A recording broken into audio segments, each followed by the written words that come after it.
Hello students, welcome back for the unit 1's last part. So we'll continue with the bullwhip effect. So we have to start with the bullwhip effect. So what is the bullwhip effect? Bullwhip effect is a phenomenon in forecast driven distribution channels detected by supply chain. So in bullwhip effect, orders sent to the manufacturer and supplier create a large variance, then the sales to the end customer. So when we talk over here from this diagram, so if a customer is stating we need such kind of an order because we have in supply chain we have customer, then to the retailer, followed by the wholesaler, then to the manufacturers. So the manufacturers has to get their raw material suppliers, right? So all these things will have a overload forecast system, which will have a predictance of getting into more manufacturing. Right? So effects of bullwhippers in a supply chain plagued with bullwhip effect, the distortion in the information is escalated as it moves up in the chain. This variance can interrupt the smoothness of the supply chain process as each link in the supply chain will go over or underestimate the product's demand. That is exaggerated fluctuations will be happening. So when we talk about fluctuations, it could be either positive or in a negative manner. So what is the contribution to the towards the bullwhip effect? There are factors which we causes the bullwhip effect is disorganization. So between each supply chain link, if it occurs, then due to non-uniformity, in order to leads to over or under the reaction to the supply chain beforehand.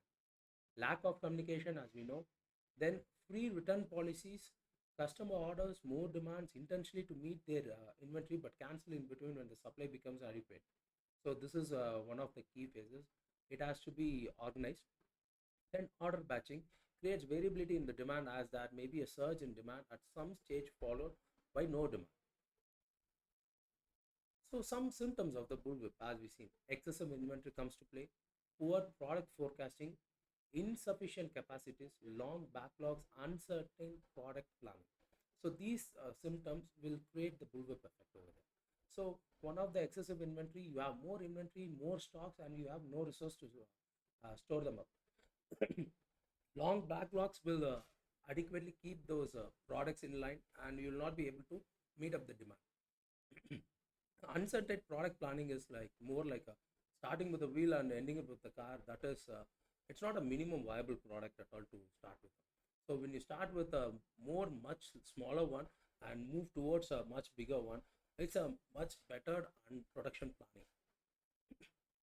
One of the effect, as we spoke earlier, so if the customer is demanding 10 units, so when customer demands it, the retailer is going to order for another plus 5 over there.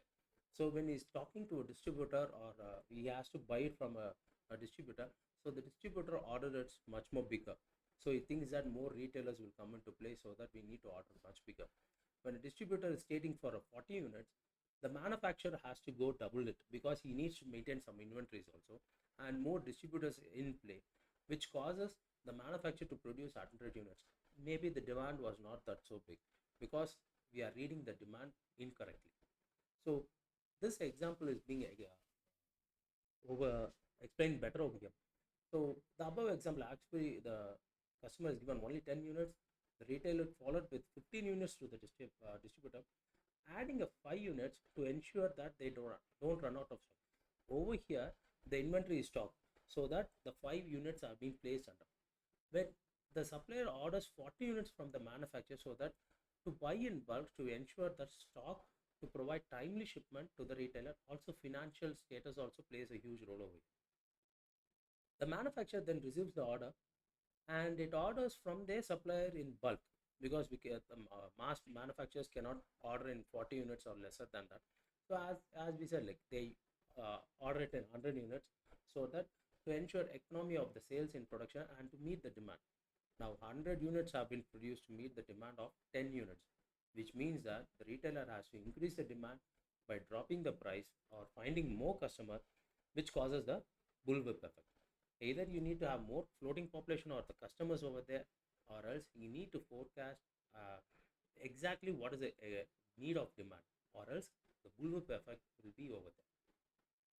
So this is an explanation of that previous diagram. So how it is being fluctuated over here, how the fluctuate is being growing like a wave process. So this is a effective example of a bullwhip. So what is the causes of bullwhip? So it will start to get effect in price fluctuation because you need to reduce your price as well. And order batching or large lot size. You have to manufacture in batching, updating demand forecast, inflated orders due to lack of information sharing and long lead times. Because we set 10 products, but the manufacturer is going to produce 100. That makes it longer lead time to reach the market or the demand.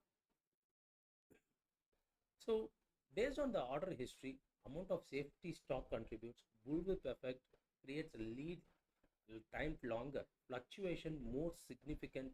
Uh, this will create a bigger problem in the forecasting of the demand of the any products. So order batching is like two types: periodic ordering and the push systems over there. So periodic ordering is inventory systems based on order cycles, reduces order, billing and shipping costs, amplifies the variability and contributes bullwhip effect into. Push system is mostly company experience regular surges in demand. All customers' orders should be spread out evenly throughout a week or month. So this push is usually in lean concept there is a called pull or push system. Over here, the push system is used once it is being manufactured. It being pushes to the retailers so that it is being evenly distributed over the period of time so that a customer is always has a able to buy over that so that we meet the demand. So price fluctuation is more like upward or downward swings in the price of the product in an economy. So forward buy is items were bought in advance of the requirements. Forward buying has a negative effect. Forward buy a good idea if cost of the holding is low. Inventory is less than the price differential. So these are the points which you need to look for price fluctuations. So longer lead time, total lead time is like the internal lead time plus the external lead time. Lead time is the latency between the initiation and execution of a process.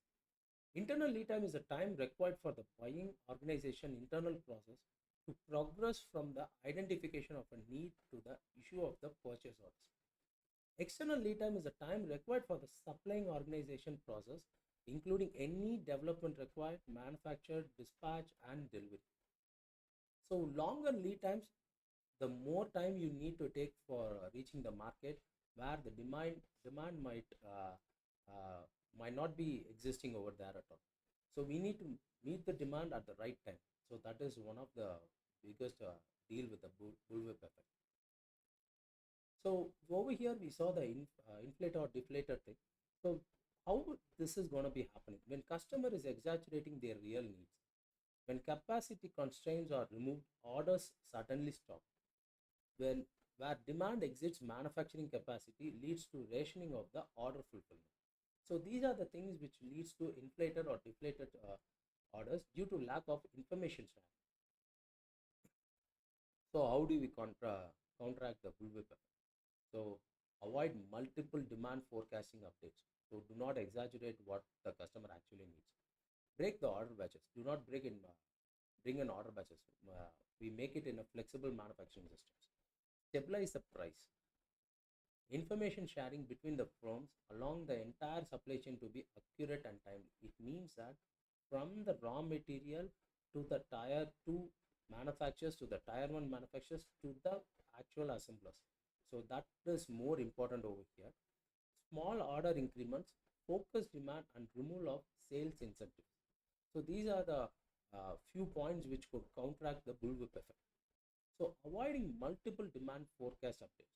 Forecasting at each level of supply chain has to be done appropriately. Processing the demand input from the immediate downstream member. The downstream data should be made available to the upstream site also so that they can know the real numbers over there. Multiple organizations in a supply chain should use the same forecasting method. This is a much important one so that everyone can see what is the actual demand. Just in time replenishment. That is when you need that it can be replenished. FA is one of the biggest company which uses just in time for getting their raw materials for manufacturing their tractors. So that is one of a good case study over for just in time. So how to break order the batches? So companies can use electronic data interchanges to reduce the cost of placing orders and place orders more frequently. Total cost, which is going to consider of ordering cost plus the carrying cost. So we can reduce that. So use of electronic data interchange will be very effectively utilized. Use of full truckloads. That is, when you talk about full truckloads, it means that you can partially use your entire truckload for organizing the different types of parts at a single stroke itself. It doesn't mean that one single product has to be a full truckload. Full truckloads could be a combination of different products. So composite distribution, like example Neil Grease, DMARC, third-party logistics are one of the good example for composite distributions. Right. So one of the important thing is, as we said, stabilizing the price. Reduce the frequency and the level of wholesale price discounting. So no exaggeration of orders will help us to stabilize the prices over here. Followed by the which creates an efficiency and effectiveness due to logistics and supply chain in an organization system. It will create, these things will create an enhanced visibility so that we can see the entire supply chain, how it is working, what is the demand, everything. So improved operational efficiency, because we don't have a proper forecast system. When it is being appropriately done, we need to know how much we are going to manufacture, how to operate the entire facilities. All these things will be improved. Enhancing your customer experience so that whatever they need, it is being delivered on time, which also improves your organizational structure, provides a competitive advantage in the market, adding value through timely delivery. So this is where our logistics and supply chain plays a humongous role. This will help us for cost reduction, because work in progress, stocks, inventories will be reduced, which in turn reduces our cost, and in turn will give a sustainability in the market for us, so that we can be there in the market for more than a longer period. So these are the ways where your logistics and supply chain will affect the entire system for efficiency and effectiveness, right? So with this, we'll be closing our unit 1. So kindly look into this back again. Followed by this, we'll see what is the procurement and manufacturing from unit 2. Right? Thank you, guys.